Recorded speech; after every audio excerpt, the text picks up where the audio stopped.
नमस्कार, मैं हूं आपके साथ नम्रता।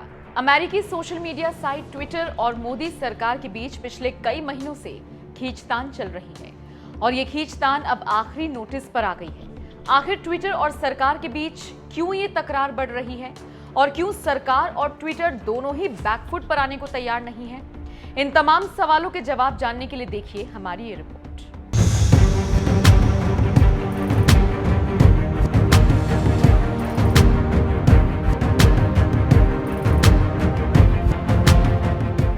ट्विटर और मोदी सरकार में छिड़ी तकरार, कोई नहीं है पीछे हटने को तैयार। लगता है अब आर पार के मूड में है सरकार। क्या भारत में बंद हो जाएगा ट्विटर का व्यापार? आपने वो फिल्मी डायलॉग तो सुना ही होगा, तारीख पर तारीख, तारीख पर तारीख। कुछ इसी तरह से मोदी सरकार लगातार ट्विटर को नोटिस पर नोटिस, नोटिस पर नोटिस दिए जा रहे थे। लेकिन 5 जून को सरकार ने आखिरकार ट्विटर को आखिरी चेतावनी वाला नोटिस थमा दिया। अब ये माना जा रहा है कि सरकार आर पार के मूड में है, क्योंकि ट्विटर ने भारत के नियम कानून को मानने से इनकार करके एक तरह से देश की संप्रभुता को चुनौती दे दी है, जिसे सरकार किसी भी कीमत पर बर्दाश्त करने वाली नहीं है। इसलिए जिस नए आईटी नियमों को 25 मई से लागू होना था, उसके लिए सरकार ने ट्विटर को 26 मई को पहला नोटिस दिया, 28 मई को दूसरा नोटिस दिया, 2 जून को तीसरा नोटिस थमाया और अब 5 जून को आखिरी नोटिस भेज दिया।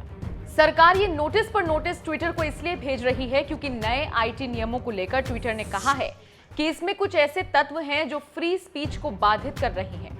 लेकिन सरकार ने भी ट्विटर के इस बहाने पर साफ कह दिया है कि ट्विटर एक इंटरमीडियरी है, लिहाजा उसे सरकारी आदेशों को मानना ही होगा। ऐसे नहीं चल सकता कि वो अपने नियमों का हवाला देकर सरकार के नियमों को मानने से इनकार करे। ट्विटर के खिलाफ क्यों बढ़ी तल्खी? सरकार और ट्विटर के बीच ये तकरार सिर्फ नए आईटी नियमों को लेकर ही नहीं है।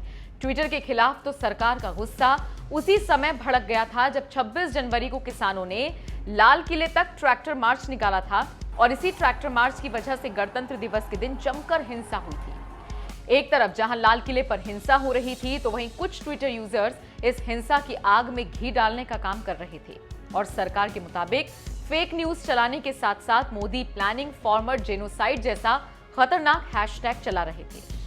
ऐसे ट्विटर अकाउंट्स के खिलाफ सरकार ने 31 जनवरी को एक्शन लेने को कहा, लेकिन ट्विटर ने महज 257 अकाउंट्स ही सस्पेंड किए। लेकिन कुछ ही देर बाद अभिव्यक्ति की आजादी के नाम पर उन अकाउंट्स को बहाल कर दिया। इसके बाद 4 फरवरी को सरकार ने ट्विटर को 1157 और अकाउंट्स की सूची सौंपी जो भारत विरोधी दुष्प्रचार में शामिल थे। सरकार के मुताबिक वो अकाउंट्स या तो पाकिस्तान से जुड़े लोगों के थे या खालिस्तान समर्थकों के।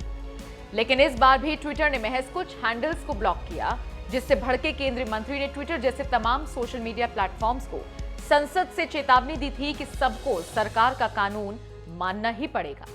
एक फेक न्यूज को बस्ट करने का हमने प्लेटफॉर्म बनाया हुआ है और जो फेक न्यूज डालते हैं तुरंत उसका करेक्शन भी यहीं आ जाता है। तो आज इस सदन के पटल से, चाहे वो ट्विटर हो, चाहे वो फेसबुक हो, चाहे वो लिंक्डइन हो या कोई हो या व्हाट्सएप हो, मैं विनम्रता से आग्रह करूंगा, भारत में आप काम करिए। आपके करोड़ों फॉलोअर हैं, हम उसका सम्मान करते हैं, पैसे भी कमाइए, लेकिन भारत के संविधान को आपको पालन करना होगा, भारत के कानून को आपको पालन करना होगा। यह कहना चाहूँ। मैं ऐसा बताना चाहूंगा सर, अभी हम लोगों ने ट्विटर को बाकायदे फ्लैग किया है। हमारे विभाग के लोग बातचीत में थे, इसलिए मैं जो सदन में ही बोलना था, इसलिए बाहर नहीं बोल रहा था। आईटी मंत्री रविशंकर प्रसाद ने सदन में ही ये बता दिया था कि किस तरह से अमेरिकी ट्विटर कंपनी दोहरा रवैया अपनाती है। अमेरिका के कैपिटल हिल्स पर जब हमला होता है तो ट्विटर एक्शन लेता है, लेकिन जब भारत के लाल किले पर हमला होता है तो ट्विटर एक्शन लेने में आनाकानी करता है। मैं आज एक सवाल कहना चाहता हूं सर, आपने बहुत अच्छा टिप्पणी की सर। ऐसा क्या है सर कि मुंबई वॉशिंगटन के कैपिटल हिल पर जब रैंसैकिंग होती है, पुलिस को कार्रवाई करना पड़ता है, तो कुछ ये माइक्रो ब्लॉगिंग कंपनियां उसके साथ खड़ी हो जाती हैं, और जब यहां पर लाल किले पर हमला होता है जो भारत की गरिमा का प्रतीक है, तो उसके विरोध में खड़ी हो जाती है। ये डबल स्टैंडर्ड नहीं चलेगा, ये सारी कंपनियां जान लें। हम भारत के संविधान में फ्रीडम ऑफ स्पीच है, लेकिन 19(2) में यह भी लिखा हुआ है, it is subject to reasonable restriction because of sovereignty integrity of India. ये क्या मजाक है कि आप Narendra Modi massacre of kisan hashtag करते हैं? इसका मतलब क्या है? तो सर, आप वैमनस्य न फैलाएं, आप हिंसा न फैलाएं, झूठी खबरें न फैलाएं और भारत के संविधान और भारत के कानून का पालन करें। इसमें हम बहुत ही सख्त रहें।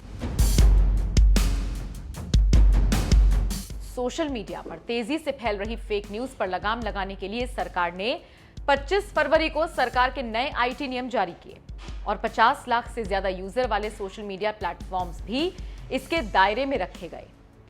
नए नियमों के मुताबिक सोशल मीडिया प्लेटफॉर्म्स को भारत में एक शिकायत अधिकारी की नियुक्ति करनी होगी। सरकार को भड़काऊ ट्वीट या पोस्ट के ओरिजिनेटर के बारे में जानकारी देनी होगी। सरकार के आदेश पर किसी आपत्तिजनक कंटेंट का 36 घंटे के अंदर रिमूवल होगा। सरकार के इन नियमों को ट्विटर ने अभिव्यक्ति की आजादी पर अंकुश बताकर मानने से इनकार कर दिया। यहां तक कि बाद में मामला दिल्ली हाईकोर्ट में भी पहुंचा और कोर्ट ने भी दो टूक कह दिया कि अगर सरकार खुद नए नियमों को लागू करने पर रोक नहीं लगाती है तो उसका पालन करना ही होगा। टूल किट पर बढ़ी तकरार। किसान आंदोलन की आड़ में विदेशी ताकतें भी भारत को बदनाम करने की कोशिश में जुट गई थी। ग्रेटा थनबर्ग, मियां खलीफा जैसे लोग जिन्हें भारत के किसानों के बारे में कुछ पता भी नहीं है, वो भी भारत के किसानों के बारे में बात करने लगे थे, जिससे भड़की सरकार ने कहा भारत में सौहार्द बिगाड़ने और अशांति फैलाने के लिए ट्विटर का दुरुपयोग हो रहा है। योजनाबद्ध तरीके से सोशल मीडिया अभियान चलाकर अशांति की कोशिश हो रही है। बाद में पर्यावरण कार्यकर्ता ग्रेटा थनबर्ग का एक टूल किट लीक हुआ था जिस पर खूब बवाल मचा था।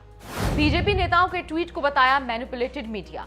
मोदी सरकार का पारा उस वक्त और हाई हो गया जब बीजेपी नेताओं ने कांग्रेस पर पीएम मोदी की छवि बदनाम करने के लिए टूल किट तैयार करने का आरोप लगाया था। लेकिन ट्विटर ने संबित पात्रा समेत कुछ बीजेपी नेताओं की पोस्ट को ही मैनिपुलेटेड मीडिया यानी छेड़छाड़ वाला मीडिया बता डाला, जिसके बाद दिल्ली पुलिस की स्पेशल सेल ट्विटर के दफ्तर तक पहुंच गई थी, जिससे घबराए ट्विटर ने बयान जारी कर कहा कि वो भारत में अपने कर्मचारियों की सुरक्षा को लेकर चिंतित है। इसके अलावा उसने भारत में अपने यूजर्स की अभिव्यक्ति की आजादी पर संभावित खतरे को लेकर चिंता जताई। इस बयान पर आईटी मिनिस्ट्री ने बेहद तल्ख प्रतिक्रिया दी और कहा, ट्विटर खुद ही जांच करने वाली एजेंसी और फैसला सुनाने वाली अदालत बनने की कोशिश कर रही है। सरकार ने ट्विटर के बयान को आधारहीन बताते हुए नए आईटी नियमों का पालन न करने के लिए उसका पैंतरा करार दिया। उपराष्ट्रपति के ट्विटर अकाउंट पर लिया एक्शन। मोदी सरकार से लगातार पंगे ले रहा ट्विटर यही नहीं रुका। शनिवार को तो ट्विटर ने देश के उपराष्ट्रपति वेंकैया नायडू के अकाउंट से ब्लू टिक ही हटा दिया, जिसे देश के अपमान के तौर पर देखा गया। अभी वेंकैया नायडू की चर्चा चल ही रही थी कि संघ प्रमुख मोहन भागवत के ट्विटर अकाउंट से भी ब्लू टिक हट गया, जिसके बाद ट्विटर को भारत में बैन करने की मांग उठने लगी। लेकिन सोशल मीडिया पर मचे बवाल के बाद ट्विटर को वेंकैया नायडू और मोहन भागवत का ब्लू टिक रीस्टोर करना पड़ा।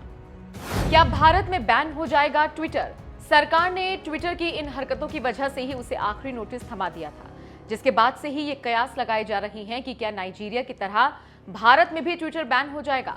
इस सवाल को इसलिए भी बल मिल रहा है क्योंकि पिछले कुछ दिनों में आपने देखा होगा कि मोदी सरकार में रेल मंत्री पीयूष गोयल, केंद्रीय मंत्री स्मृति ईरानी, केंद्रीय मंत्री रविशंकर प्रसाद समेत तमाम मंत्री देसी ट्विटर कहे जा रहे कू ऐप पर अकाउंट बना रहे हैं और एक तरह से इसे प्रमोट भी कर रहे हैं। ऐसे में क्या आपको भी लगता है कि अब वक्त आ गया है कि अगर ट्विटर भारत सरकार के नियम कानून नहीं मानता तो उसे बैन कर देना चाहिए? अपनी राय हमें कमेंट कर जरूर बताएं।